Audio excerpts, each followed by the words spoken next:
Yeah, hello YouTube. How are you doing today, everyone?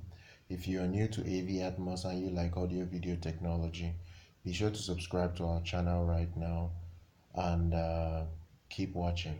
Now, today I'm just going to give you guys 5 reasons why anybody that is entering the home cinema space should consider buying AV receivers that cost over $1,000. Now, number one is better power output. Now, if you are entering the home cinema space, output is very important. You need an AV receiver that can actually handle your speakers without the need of a separate amplification. And what it does is that it cuts down the need for you to upgrade in the future or probably upgrade quicker. You don't need to upgrade so quickly. You can run that AV receiver for like 3-4 years and you'll still be good to go. With a better power management and power output, you can actually power your 9 channel, 11 channel speakers with ease, and it will be in that position to last a lot more longer and give you a lot more bang for your buck, and you will have a better experience with massive power on that AV receiver. Now, number two is better room correction.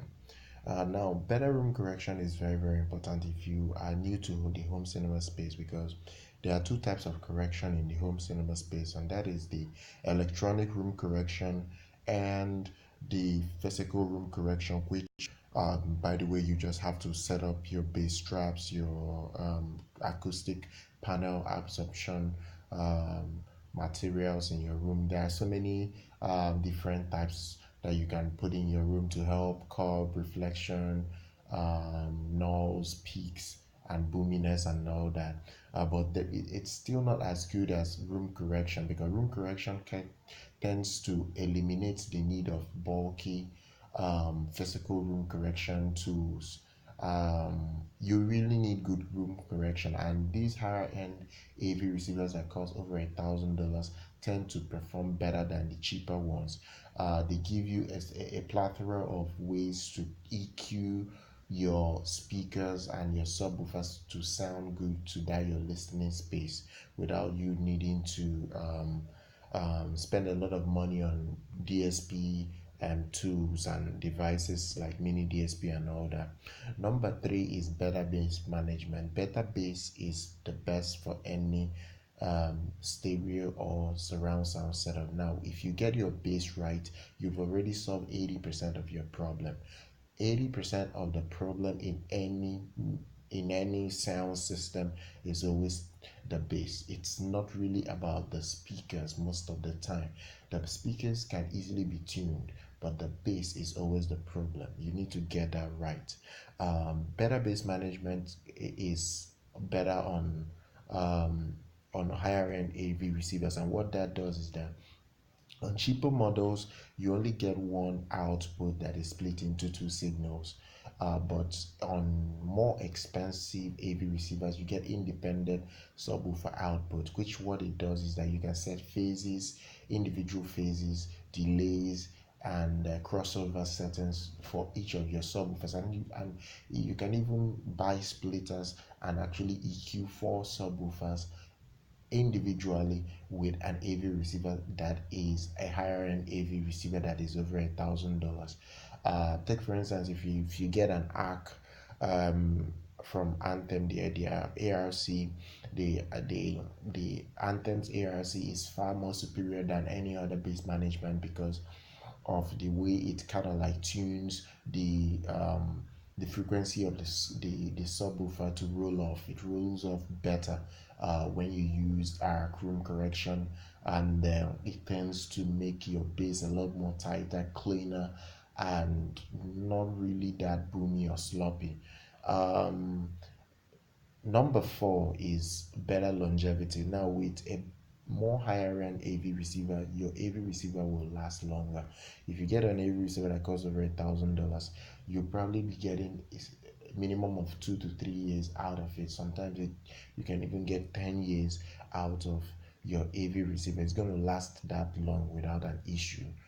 So you need to consider getting um, an AV receiver that costs over $1,000 right off the bat, because you want something that can take you for a long time. Cheaper AV receivers come with so many issues, especially this very one I'm going to say right now, which is HDMI boards failing. Cheaper AV receivers, their HDMI boards are not built with quality. They are going to fail you within your first 1 year, and you probably start talking about upgrading or changing out that AV receiver model. Some of that things that you still have is your bad bass management, not being able to individually tune your subwoofers. There are so many things that's limiting to smaller AV receivers that you cannot forgo, especially if you really want to get the best experience in your home theater. Number five is better sound quality over. Now, with higher end AV receivers, they add what we call digital analog converters in them. With DACs, you get purer sound quality, which is as the original director or the creator of the content intended it to sound. Now, with better